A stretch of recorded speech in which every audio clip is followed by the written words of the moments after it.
बद्रीनाथ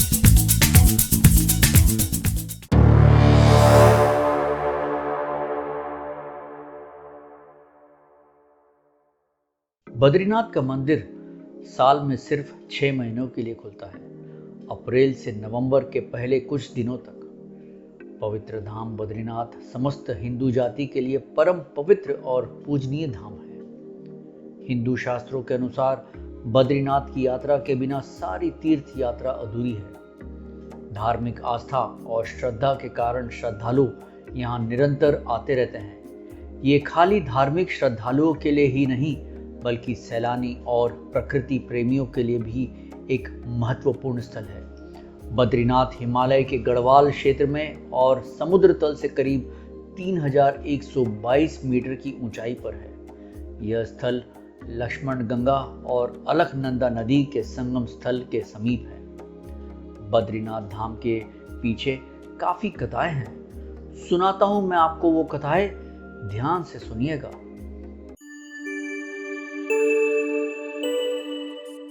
पहली कथा के अनुसार कहते हैं, इस जगह में पहले बेर या बद्री की बेशुमार झाड़ियां थी, इसीलिए इसे बद्री वन भी कहा जाता था। कहते हैं व्यास मुनि का जन्म भी बद्री वन में हुआ था। यही उनका आश्रम भी था, इसीलिए वेद व्यास को बादरायण भी कहा जाता है। इसीलिए इस मंदिर का नाम भी बद्रीनाथ पड़ा। दूसरी कथा के अनुसार जब भगवान विष्णु बद्रीनाथ के जंगलों में ध्यान करने गए तो उन्हें वहां के चरम प्रतिकूल मौसम का पता नहीं था। भगवान विष्णु को रक्षा प्रदान करने हेतु माता लक्ष्मी ने बद्री के पेड़ का रूप धारण किया और उसकी छांव से भगवान विष्णु को रक्षा की। इससे खुश होकर भगवान विष्णु ने इस स्थल को बद्रिका आश्रम का नाम दिया। तीसरी कथा महाभारत की है। कहते हैं पांडव और उनकी पत्नी द्रौपदी जब स्वर्ग जा रहे थे तो रास्ते में विश्राम के लिए उन्होंने बद्रीनाथ मंदिर के पास के स्थल को चुना।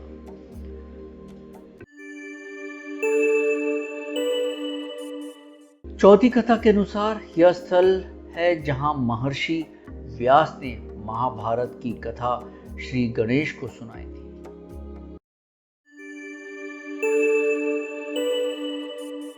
कहा जाता है कि आदि युग में नर और नारायण ने, त्रेता युग में भगवान राम ने, द्वापर युग में वेद व्यास ने और कलयुग में शंकराचार्य ने बद्रीनाथ में धर्म और संस्कृति के सूत्र पिरोए। चीन ने जब भारत पर आक्रमण किया और बद्रीनाथ को नष्ट भ्रष्ट कर वहां स्थापित विष्णु मूर्ति को नारद कुंड में डाल दिया। शंकराचार्य ने इस मंदिर के पुनरुत्थान के क्रम से उस प्रतिमा को उस कुंड से निकालकर गरुड़ गुफा में स्थापित किया। चंद्रवंशी गढ़वाल नरेश ने इस मंदिर का नया निर्माण कराया। इस मंदिर पर इंदौर की महारानी अहिल्याबाई ने सोने का शिखर चढ़ाया। तभी से यह तीर्थ भावात्मकता का आधार बना। दक्षिण के केरल के नंबूतिरी रावल ब्राह्मण ही इस प्रतिमा को छू सकते हैं। कहते हैं कि बद्रिका आश्रम में वास करने वाले विष्णु रूप हो जाते हैं। ऐसी मान्यता है कि लक्ष्मी जी यहाँ भोजन पकाती है और भगवान विष्णु भोजन परोसते हैं। यात्रा और धार्मिक दृष्टि से बद्रीनाथ का विशेष महत्व इसलिए भी है क्योंकि ये भारत का सबसे प्राचीन क्षेत्र है। इसकी स्थापना सतयुग में हुई।